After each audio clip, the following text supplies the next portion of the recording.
ETF index mutual funds నేర్చుకుని stock మార్కెట్లో రాణించాలనుకుంటున్నారా? వెంటనే ఈ నెంబర్కి కాల్ చేయండి.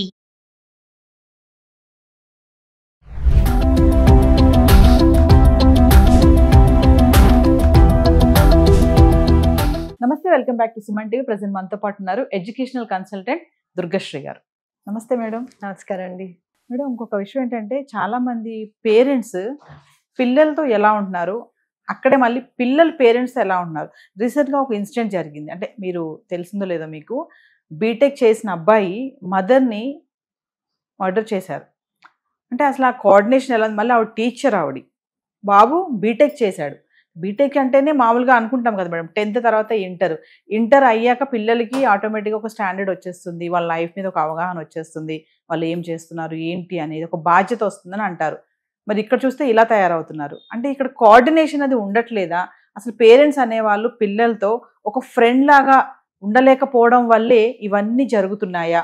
ఇదొకటే కాదు, ఇంకా చాలా ఉన్నాయి. మనం చూసాము, పిల్లలు పేరెంట్స్ని చంపడము, పేరెంట్స్ పిల్లల్ని చంపడము, కోపము, వివిధ కారణాలు, ఫినాన్షియల్, సరిగా చదవట్లేదనో, సరిగా ఉద్యోగం చేయట్లేదనో, పిల్లలేమో పేరెంట్స్ సరిగా ఉండట్లేదు మాతో అని చెప్పేసి కొన్ని కారణాలు చూసుకుంటే, అది ఏంటంటారు? అసలు ఒక పేరెంట్ పిల్లలతోటి ఒక ఫ్రెండ్ లాగా ఉండలేకపోవడం వల్ల ఇవన్నీ జరుగుతున్నాయి అంటే, ఫ్రెండ్ లాగా ఉండలేరా పేరెంట్స్ అంటే?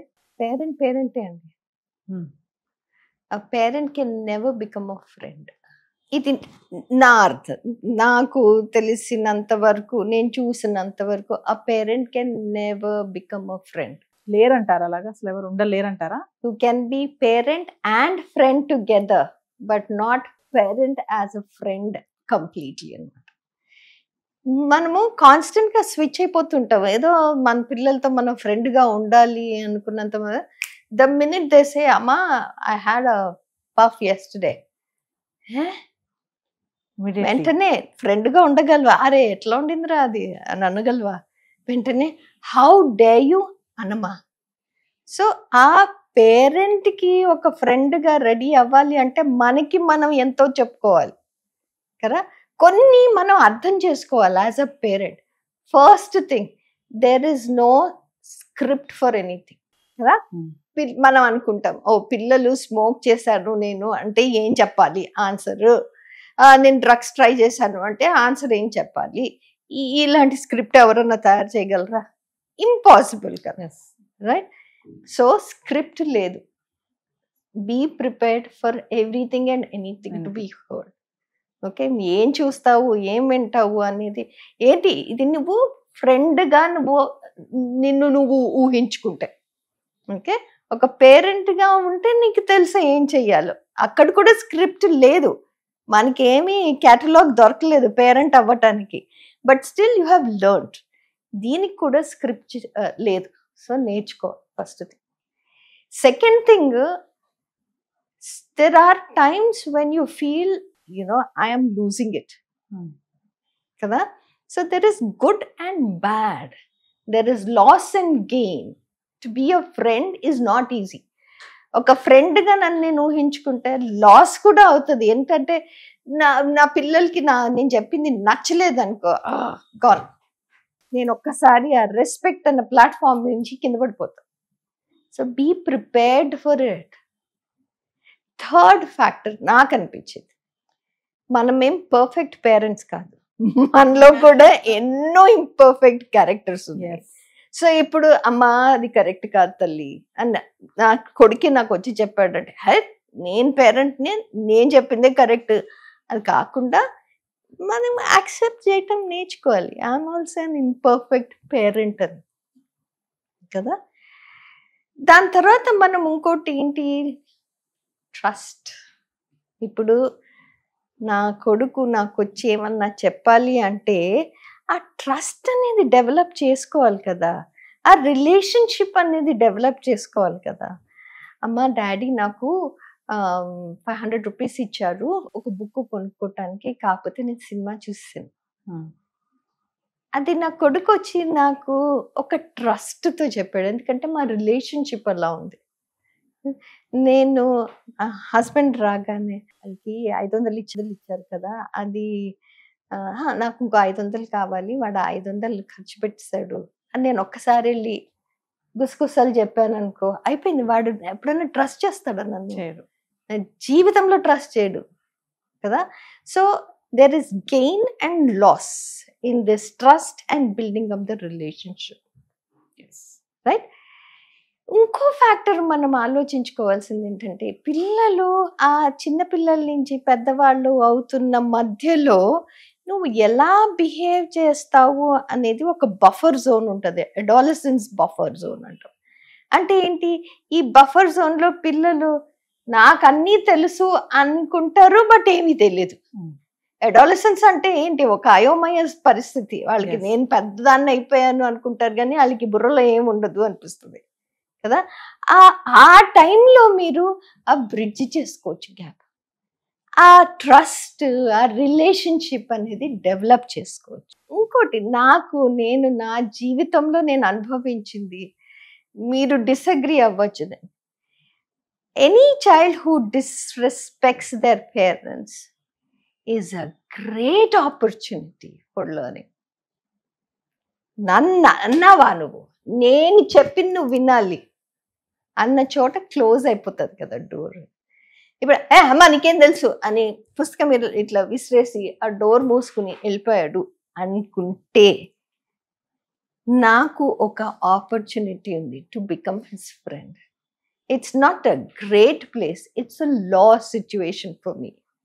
I've not gained anything out of it, but you can convert it to be a gaining situation. నన్ను డిస్రెస్పెక్ట్ఫుల్గా ఎందుకు చూశాడు? నా మీద ఒక ట్రస్ట్ ఉంది, నాతో ఒక రిలేషన్షిప్ ఉంది. ఇప్పుడు నేనేం చేయాలి? I have to give him space and I have to slowly walk towards him. కొంచెం వాడు సెటిల్ అయిన తర్వాత, తండ్రి ఆ రోజు నువ్వు ఇట్లా అన్నావు కదా, do you think that was kind of acceptable, right? నువ్వు ఒక ఇంపర్ఫెక్ట్ పేరెంట్గా నువ్వేంటి చేస్తున్నావు అనే బదులు, take your time, let the child also settle, let the child reflect. ఒకసారి ఆ చైల్డ్గా పిల్లవాడికే అర్థమైంది నేను అనవసరంగా అరిచినట్టున్నాను కదా, బట్ నేను వెళ్ళి సారీ అని చెప్తాను. నేను సారీ చెప్పను. అమ్మే తప్పు, అమ్మ తప్పు అయి ఉండొచ్చు, నాన్న తప్పు అయి ఉండొచ్చు. There is no harm, there is no loss and gain in this. So నాకు అనిపించేది, ఒక పేరెంట్ ఒక ఫ్రెండ్గా కూడా ఉండొచ్చు. పేరెంట్గానే ఉండక్కర్లేదు, ఫ్రెండ్గానే ఉండక్కర్లేదు. ఒక పేరెంట్ అండ్ ఫ్రెండ్ రిలేషన్షిప్ అనేది డెవలప్ చేసుకోవటం కష్టం కాదు. ఓకే, దానికి బుక్కులు లేవు నేను చెప్పినట్టు, నేను ఇంతకు ముందర చెప్పాను. కాకపోతే మనకు కొంచెం ఆ ఓపెన్ మైండెడ్నెస్ ఉండాలి, వినటానికి, కొన్ని అనుభవించటానికి.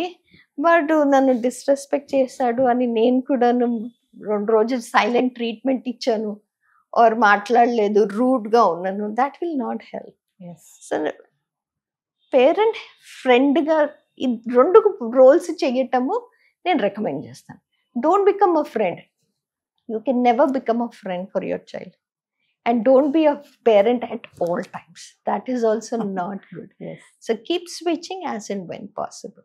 కానీ అంత పేషెన్సీ ఉండాలి మేడం పేరెంట్కి. మీరు చెప్పేటట్టు వింటే అంత పేషెన్స్ ఉన్న పేరెంట్స్ చాలా తక్కువ, అరుదుగా కనిపిస్తారు. వెంటనే రివర్స్ అయ్యే వాళ్ళే ఉంటారు. ఏంటను నన్ను అంత మాట అంటావా, అసలు ఏమనుకుంటున్నావు, నీకోసం నేను ఎంత కష్టపడుతున్నాను అనే పేరెంట్స్ ఉన్నారు. కానీ మీరు అన్నట్టుగా కొంచెం టైం తీసుకుని కూల్గా వెళ్ళి మాట్లాడి ఓపికగా మాట్లాడితే హీ క్యాన్ ఆల్సో డైవర్ట్ కదా. కరెక్ట్. ఇప్పుడు సింపుల్ థింగ్ అండి, మీరు నేను కష్టపడేదంతా నీకోసమే, నేను ఇంత కష్టపడుతున్నా, నువ్వు ఏంటి అంత డిస్రెస్పెక్ట్ఫుల్గా ఉన్నావు. అక్కడ పేరెంట్గానే మాట్లాడావు కదా, నేను ఫ్రెండ్గా ఎందుకు అనుకుంటాను నిన్ను? నువ్వు ఫ్రెండ్ కాదు కదా, నువ్వు కాన్స్టెంట్గా నేను ఇంత చేశా. వాళ్ళేం అడగలే కదా నిన్ను చేయమని చెప్పి, నువ్వు చేస్తున్నావు కదా. వాళ్ళేం అడగలేదు, వాళ్ళు అడిగిందంతా బేసిక్ థింగ్స్ అడుగుతారు. అది కూడా మన రెస్పాన్సిబిలిటీనే కదా. నేను ఇంత చేశాను అన్న దగ్గరే మనము పేరెంట్గా ఆగిపోతున్నాం. అదే నేను ఫ్రెండ్గా అవ్వాలి, ఇన్ పార్ట్స్ నేను ఫ్రెండ్గా అవ్వాలి అంటే కొంచెం ఓపెన్నెస్. అరే ఆ రోజు అట్లా ఖర్చు పెట్టేస్తే అట్లా అమ్మా 500, అదే ఓటీటీలో వచ్చేస్తుంది కదా బాబు, కపుల్ ఆఫ్ డేస్లో, అది చూసుకో. ఒక సండే ఈవినింగ్ ఒక మూవీ టైం చేద్దాం, సాయంత్రం ఓకే, లేకపోతే Saturday evening, Saturday night out చేద్దాం, ఎట్లా ఉంటుంది కదా. నైట్ అవుట్ మనం ఓటీటీలో నీకు ఇష్టమైన సినిమా సెలెక్ట్ చేసుకొని పాప్కార్న్ రెడీ చేసుకుని వస్తాను, చిప్స్ రెడీ పెడతాను. I know it is unhealthy, but let's enjoy. అక్కడ నేను ఆ పేరెంట్ నుంచి ఫ్రెండ్గా వెళ్తున్నాను. అదేమి డేంజరస్ సిచ్యువేషన్ కాదు. It's not hurting anybody. That's something different. నువ్వు పేరెంట్గానే కాకుండా నువ్వు ఒక ఫ్రెండ్గా ఉండాలి అంటే కొన్ని చేంజ్ చేసుకోవాలి, డెఫినెట్గా చేంజ్ చేసుకోవాలి. So don't be scared. నన్నేసాడా అన్న ఈగో వదిలేసుకుని కొంచెం అది బార్డర్ క్రాస్ చేసుకుని tomorrow they will respect it. You know అమ్మ అంత అర్థం చేసుకుంటుంది కదా, నేను ఎందుకు ఇట్లా చేస్తున్నాను, oh no I shouldn't be doing it. You know అది కొంచెం టైం పడుతుంది, but it is possible. Thank you ma'am. Thank you.